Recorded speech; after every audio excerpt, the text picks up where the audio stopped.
देखिए, bank account जो है वो दो तरह के होते हैं। पहला बैंक सेविंग अकाउंट और दूसरा बैंक करंट अकाउंट। अब इन दो के अलावा भी बैंक में और दूसरे अकाउंट हो सकते हैं, जैसे bank FD account, bank RD account, bank loan account और bank OD account and bank OCC account. लेकिन ये बैंक अकाउंट नहीं होते हैं। बैंक अकाउंट का मतलब होता है ऐसा खाता जिसमें हम पैसे जमा करवाते हैं और निकलवाते हैं, जिसमें हम कभी भी कुछ भी लेन देन कर सकते हैं। तो अब सिंपली मैं आपको सेविंग अकाउंट और करंट अकाउंट में क्या फर्क होता है वो बता देता हूँ। सेविंग अकाउंट किसी इंडिविजुअल पर्सन यानी किसी व्यक्ति के नाम पर होता है। मान लीजिए आप किसी कंपनी का अकाउंटिंग का वर्क करते हैं और उसका प्रोपराइटर का नाम है सुनील कुमार, तो सेविंग अकाउंट जो है उनके पर्सनल नाम से होगा, सुनील कुमार के नाम से। और जबकि करंट अकाउंट फर्म के नाम पर होता है, यानी जिस कंपनी का आप काम कर रहे हैं, मान लीजिए उस कंपनी का नाम है सुनील ट्रेडिंग कंपनी, तो करंट अकाउंट भी सुनील ट्रेडिंग कंपनी के नाम से होगा। सेविंग अकाउंट में पैसा जमा करवाने की एक लिमिट होती है। बचत से ज़्यादा पैसा जमा करवाने पर इनकम टैक्स का नोटिस आ सकता है। जबकि करंट अकाउंट में आप कितना भी पैसा बैंक में जमा करवा सकते हैं अपने बिजनेस ट्रांजैक्शन के अकॉर्डिंग। यानी आपके बिजनेस में ज़्यादा कैश पैसा आता है तो ज़्यादा जमा करवा सकते हैं, कम आता है तो कम जमा करवा सकते हैं। सेविंग अकाउंट में जमा पैसे पर हमें ब्याज मिलता है, जबकि करंट अकाउंट में जो पैसे जमा होते हैं उन पर कोई भी ब्याज नहीं मिलता। सेविंग अकाउंट में बैंक द्वारा पासबुक दी जाती है, जबकि करंट अकाउंट में पासबुक की जगह बैंक स्टेटमेंट दिया जाता है। तो ये तो फर्क होता है सेविंग अकाउंट और करंट अकाउंट में। अब मैं आपको बताता हूं कि बैंक अकाउंट के ग्रुप में कौन कौन से लेजर बनेंगे। तो मैं सिंपली आपको ये बता देता हूं कि किसी भी बैंक का सेविंग अकाउंट हो या करंट अकाउंट, उसका लेजर बैंक अकाउंट के ग्रुप में बनाया जाता है। चाहे वो एचडीएफसी बैंक हो, आईसीआईसीआई बैंक हो, एक्सिस बैंक हो, आईडीबीआई बैंक हो या कोई भी दूसरी बैंक हो। मान लीजिए किसी का एचडीएफसी बैंक में सेविंग अकाउंट है तो लेजर बनाना चाहिए एचडीएफसी बैंक सेविंग अकाउंट, और अगर एचडीएफसी बैंक में करंट अकाउंट है तो कुछ इस तरह से लेजर बनाना चाहिए एचडीएफसी बैंक करंट अकाउंट, और इन दोनों का ग्रुप हो जाएगा बैंक अकाउंट। और लेजर बनाते वक्त जो एडिशनल डिटेल पूछता है, जैसे account number, IFSC code, bank का नाम, बैंक का एड्रेस, ये भी आपको डाल देना चाहिए। अब बैंक के अलावा कोऑपरेटिव सोसाइटी भी होती है, जैसे आदर्श क्रेडिट कोऑपरेटिव सोसाइटी, संजीवनी क्रेडिट कोऑपरेटिव सोसाइटी। अगर यहाँ पर भी आपका सेविंग अकाउंट है तो उसका लेजर भी बैंक अकाउंट के ग्रुप में बनता है।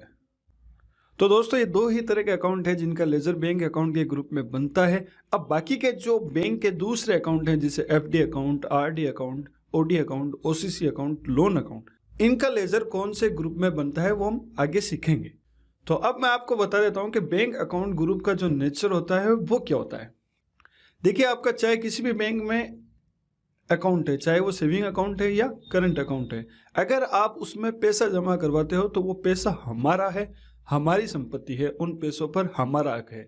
इसलिए बैंक अकाउंट का जो नेचर होता है वो एसेट्स का नेचर होता है, और बैलेंस शीट के एसेट की साइड में बैंक अकाउंट ग्रुप शो होता है।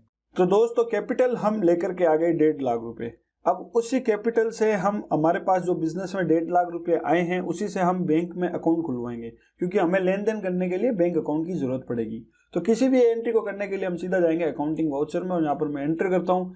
यहाँ पर वाउचर ओपन है रिसिप्ट का। तो अब यहाँ पर मैं नोट्स पे आपको पहले बता देता हूँ। नोट्स में जैसे ये अब लिखा हुआ है बैंक अकाउंट, और यहाँ पे लिखा हुआ है 10,000 रुपये नगद से एचडीएफसी बैंक में करंट अकाउंट खुलवाया। यानी हमने एक एचडीएफसी बैंक में एक करंट अकाउंट खुलवा लिया।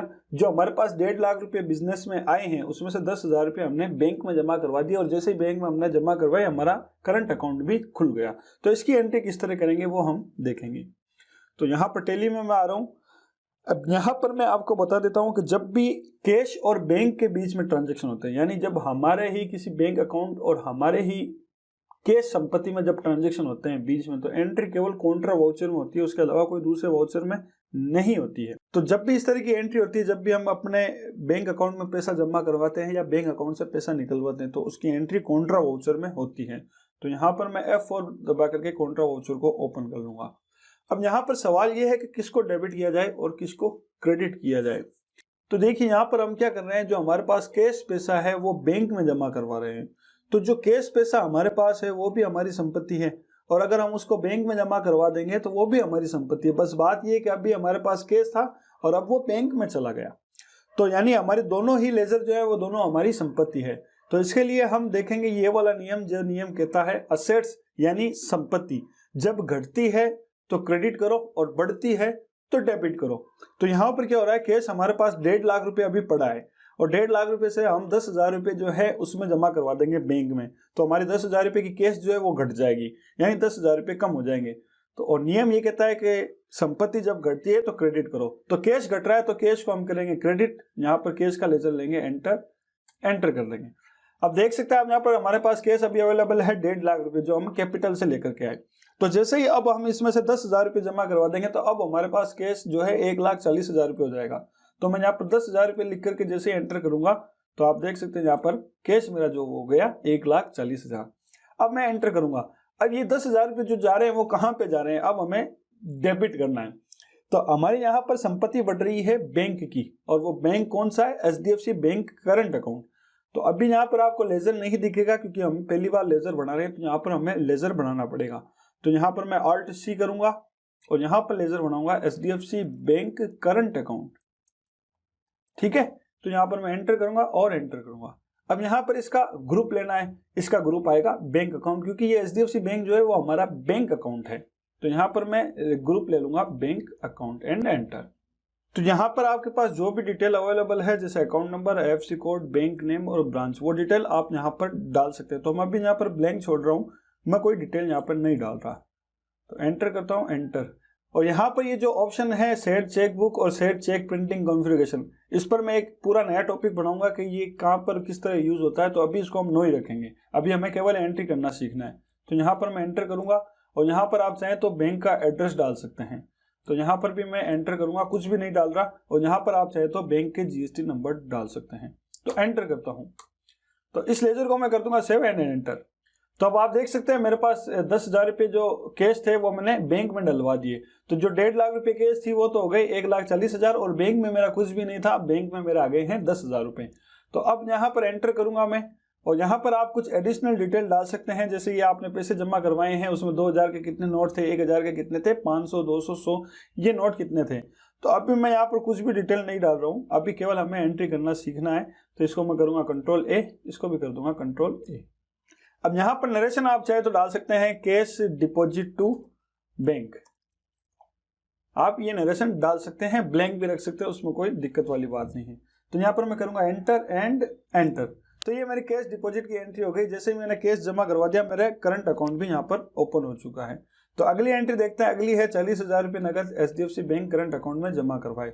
तो फिर से अब हमने अकाउंट खुलवा लिया और 40,000 रुपये और हम HDFC बैंक में जमा करवा रहे हैं और HDFC बैंक के करंट अकाउंट में जमा करवा रहे हैं। तो वापस आऊंगा, कॉन्ट्रा में एंट्री होगी, फिर वही नियम काम आएगा, जब भी संपत्ति यानी असेट्स घटती है तो क्रेडिट करो। यहाँ पर हमारा कैश घट रहा है तो कैश को हम करेंगे क्रेडिट। तो कैश एंड एंटर। कितने रुपए कम हो रहे हैं, 40,000 रुपये।